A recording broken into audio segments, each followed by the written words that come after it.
It sure wasn't as pretty as we always would hope, but the Seahawks find a way to win because they have the right coach, the right quarterback, and the right culture. Another crazy one in Detroit. After the last 2 years, we've had just insane games against them. We beat them 51-29 in early 2022 in January. It was the week 17. But then early last season in October, we beat them 48-45. So we put up 37, 51, and 48 on them the last 3 times we've played. Today, we win in overtime, 37-31 in Detroit in front of a 100% sold out, insane crowd. I mean, that crowd was going off today. I mean, it was loud. It was just, the building was moving. They had the blue ski masks on. It was pretty badass out there.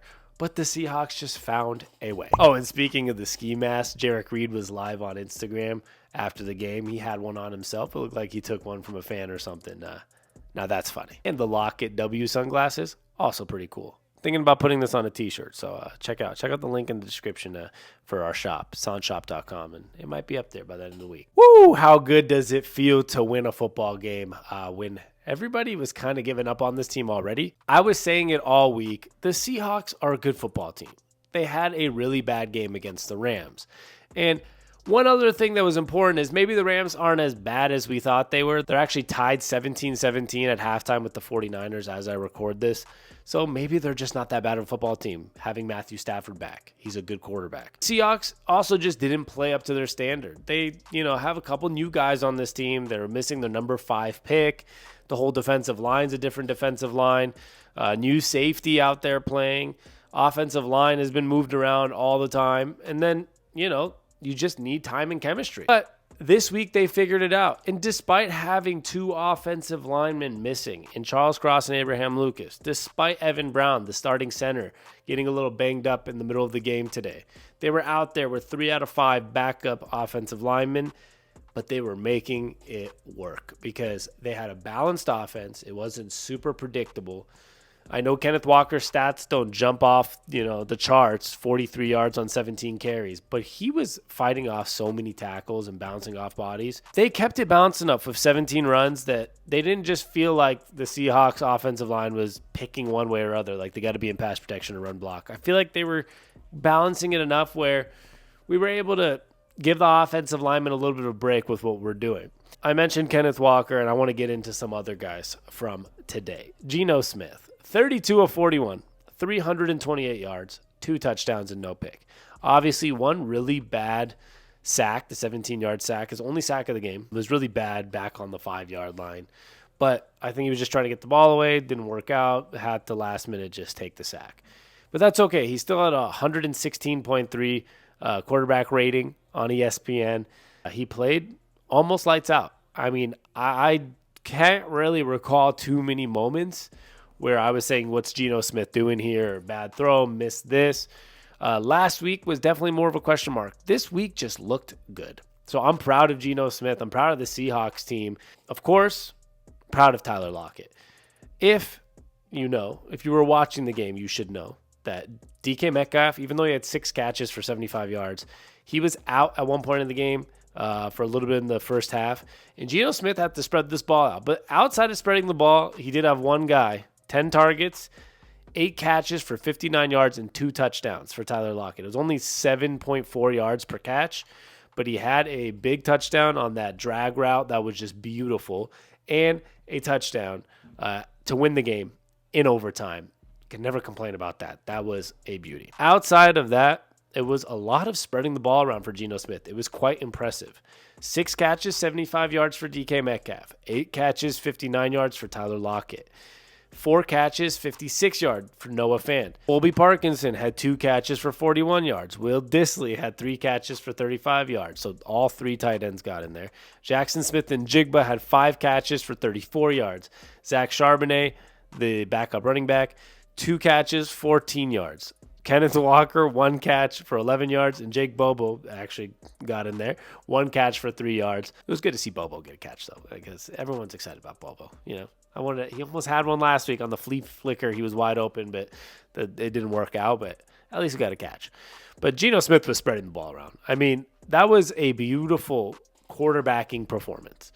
And he did it when it mattered most. The team needed him this week bad, with a bad offensive line, or at least a banged-up offensive line, whatever you want to call it. And a defense that, hasn't been playing its best. Although they did get a pick six, they did get a big fumble recovery, but they still give up a lot of points to a good offense, though. I mean, I can't say anything bad about Detroit's offense. Ben Johnson's a great offensive coordinator, so it does happen. But speaking of the defense and big plays in general, I mentioned the offense. Made plays when they needed to, spread the ball around, changed things up, wasn't too predictable. All great. The defense, despite me saying that they didn't look the best, which they just didn't. They haven't looked the best the first 2 weeks, and we know the defense might be a little bit of a weaker spot for the Seahawks. I will say this. They know how to make the right plays at the right time. This defense always shows up kind of when you need them. That there was 2 fourth downs. I mean, the Lions were just going for it every time it was fourth down. There was 2 of them that they stopped, which was just a huge stop. Lions were driving downfield. Things are going good. Maybe one bad play, so it's third down. They're going for it on fourth. Seahawks got to stop twice, which was humongous for us. And then you had fumble recovery to start the half. It was 14-7 at half. You come out of half in one of the first 2 plays. It was either the first or second play. A fumble caused by Uchenna Nwasu. He got the hit on the play, caused the fumble. We got the ball back, go down and score. Huge play by the defense. And then at one certain point in the game, like I mentioned earlier, Trey Brown gets a sack as a backup corner who's kind of playing some fill-in roles, right? Gets a sack. Next play, pick 6 against Jared Goff, who doesn't throw interceptions. That is humongous. I mean, the defense, they have their flaws, but when it's time to show up big, they show up big and they make plays. So I can't complain. Nothing but thumbs up to our defense and to this win. The offense and defense both showed up when they needed to. The coaching staff made the right moves. We made the right adjustments in the second half.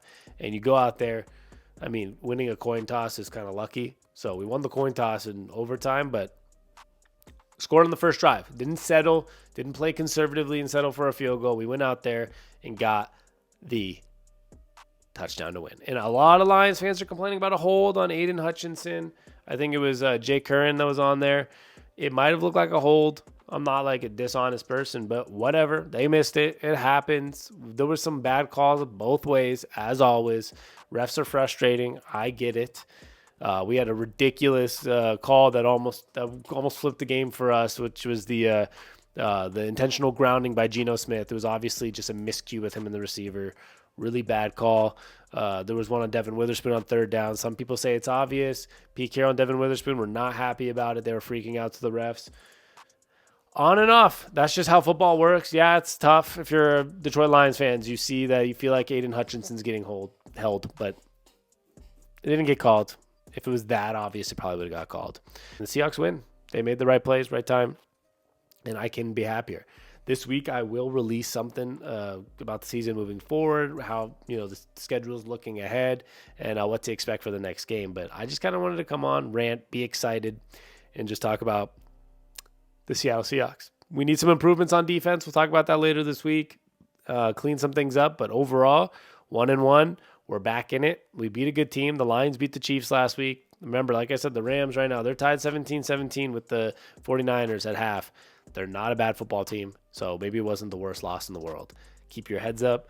Let's just hope some of this injury stuff doesn't come back and bite us in the ass. Losing 2 offensive linemen was tough. Tariq Woolen got banged up. DK Metcalf banged up. We need to clear that shit out, get everyone healthy, get Jamal Adams back, and get him in a mix too. Mike Morris, I want to see what Mike Morris is able to do with this team on the defensive line if he gets healthy. A lot of guys that we need to see. Boye Mafe was hurt out this week too. So despite all that, they pulled out the win. Much love. We'll talk soon, guys. Peace. Like and subscribe.